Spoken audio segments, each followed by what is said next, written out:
मागील 2 दिवसापासून गड नदीला पूर होता आणि ह्या पुराचं पाणी मागजत बाजारपेठेमध्ये होतं. इथल्या व्यापाऱ्यांचं ह्या पाण्यामुळे मोठं नुकसान झालेलं आहे. दरवर्षी हीच समस्या असते. आपण दृश्यांच्या माध्यमातून पाहतो हा संपूर्ण जो परिसर आहे या संपूर्ण परिसरामध्ये गेल्या 2 दिवसापासून म्हणजे 50 तासाहून अधिक काळ या ठिकाणी ही पूर परिस्थिती आहे आणि याचा परिणाम इथल्या बाजारपेठांवरती जातो. आपण पाहू शकता हे जी बाजारपेठ आहे इथे ही संपूर्ण दुकानं आहेत ती गेले 2 दिवसापासून सातत्याने बंद आहेत आणि या संपूर्ण परिस्थितीवरती इथल्या स्थानिक व्यापाऱ्यांकडून वारंवार नाराजी व्यक्त करण्यात येते आहे. हा जो परिसर आपण बघतोय की हा गड नदीचे जे पाणी आहे हे संपूर्ण अंतर्गत जे रस्ते आहेत ते रस्त्यावरती देखील परिणाम होतो आणि वाहतूक बंद होते. महाविद्यालयाकडे जाणारा हा रस्ता आपण पाहतोय आणि हा संपूर्ण पावसाचा परिणाम इथल्या स्थानिक जीवनावरती देखील होतो आहे. विशेष करून इथल्या बाजारपेठांवरती हा परिणाम झाल्याचं पाहायला मिळतं. स्थानिक जे व्यापारी आहेत हे वारंवार प्रशासनाकडे मागणी करतात की इथला जो गड नदीचा गाळ आहे तो गाळ काढून इथल्या बाजारपेठेसाठी काहीतरी ठोस उपाययोजना करावी जेणेकरून वारंवार ह्या संपूर्ण परिस्थितीसाठी शासनाकडे मागणी कुठं पाठपुरावा करायला लागू नये.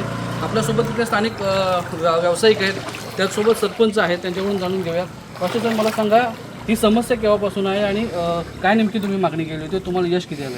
आता तुम्ही बघायला गेलात तर आमची बाजारपेठ ही जुनी ब्रिटिशकालीन आहे. इथं गलबतं लागायची. आता साधा डिपको येत नाही. म्हणजे विचार करा त्यावेळी जर गलबतं येत होती आणि आता डिपको येत नाही म्हणजे ही जे नदीचा जो गाळ आहे तो किती प्रमाणात साठला पाहिजे म्हणजे तो साठला असेल. आम्ही वारंवार प्रशासनाकडे हे सांगतो पाठपुरावा केला त्यामुळं आज शेखर निकमानी आम्हाला गाळ काढण्यासाठी डिझेलसाठी 9 लाख रुपये मंजूर केले. पण ह्या गोष्टीला 2 वर्ष होत आली. जी यंत्रणा ह्याच्यासाठी लागते गाळ उपसा करण्यासाठी ती कलेक्टर ऑफिस किंवा ती जी डिपार्टमेंट आहे ते त्यांच्याकडे आम्ही पाठपुरावा करून त्यांच्या ऑफिसला जाऊन त्यांच्याशी चर्चा केली. पण आजपर्यंत 2 वर्षात काही त्यांनी त्या गोष्टीकडे लक्ष दिलं नाही. आमचं म्हणणं काय आहे की तुम्ही आमचं नुकसान हा होऊ नये ह्याच्यासाठी काहीतरी ठोस उपाय करा. गाळ काढला तर आम्हाला परत तुम्हाला इथं आम्हाला पण व्यवसाय करता येईल. तुम्हाला आमच्याकडे यायची वेळ नाही येणार किंवा पंचनामे करायची वेळ नाही. ह्याच्यासाठी जे काही ठोस उपाय करायचे ते करा. आम्ही प्रशासनाकडे हे पण मागितलं की आम्हाला तुम्ही सांगता की तुमचं स्थलांतरित करा किंवा माल उचला. मग माल उचलायला तुम्ही जर बहुउद्देशीय आम्हाला हॉल दिला तर ते पालकमंत्र्यांकडे किंवा कलेक्टरांकडे आम्ही 2021ला मागणी केली ती आजपर्यंत मंजूर नाही.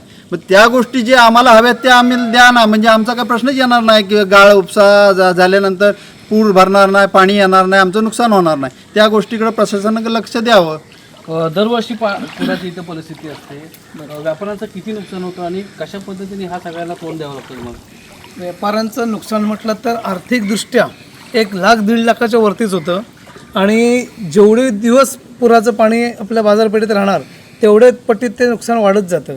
कारण जेवढे दिवस दुकानं बंद ते नुकसान आहेच परंतु बाहेर नेलेला माल स्थलांतरित केलेला माल ह्याचीसुद्धा नासधूस बरीच होते. त्यामुळे काही म्हटलं तर नुकसान हे मोठ्या प्रमाणात होत असतं. पाऊस पडला की गावांचा देखील संपर्क तुटत असतो. या संपूर्णाचा तुमच्या बाजारपेठेवरती किती परिणाम होतो आणि धंद्यावरती किती परिणाम होतो? नाही गिरायकं पण येत नाहीत कोण ग्राहकं येत नाहीत त्याच्यामुळं धंदा पण होत नाही. जो आम्ही आणलेला माल मागवलेला असतो तो पण फुकट जातो. सगळ्या गोष्टी आहेत त्याच्यामध्ये. कायमची उपाययोजना काय? आता काय हे गाळ उपसा हे महत्त्वाची गोष्ट आहे. ती जर करत नसेल शासन ना तर काय करणार आम्ही?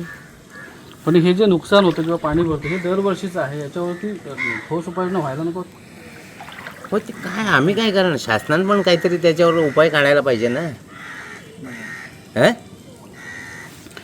तर आपण बघतोय की व्यापाऱ्यांचं जे खूप मोठ्या प्रमाणात नुकसान होतं आणि हे वर्षानुवर्ष हेच सुरू आहे. त्यामुळे या संपूर्ण परिस्थितीवरती कायमचा तोडगा काढण्यासाठी राज्य शासनाने या गाळ उपचाराचा निर्णय लवकरात लवकर घ्यावा जेणेकरून मागजन बाजारपेठ ही वाचू शकते आणि इथल्या व्यापाऱ्यांना मोठा दिलासा मिळू शकतो.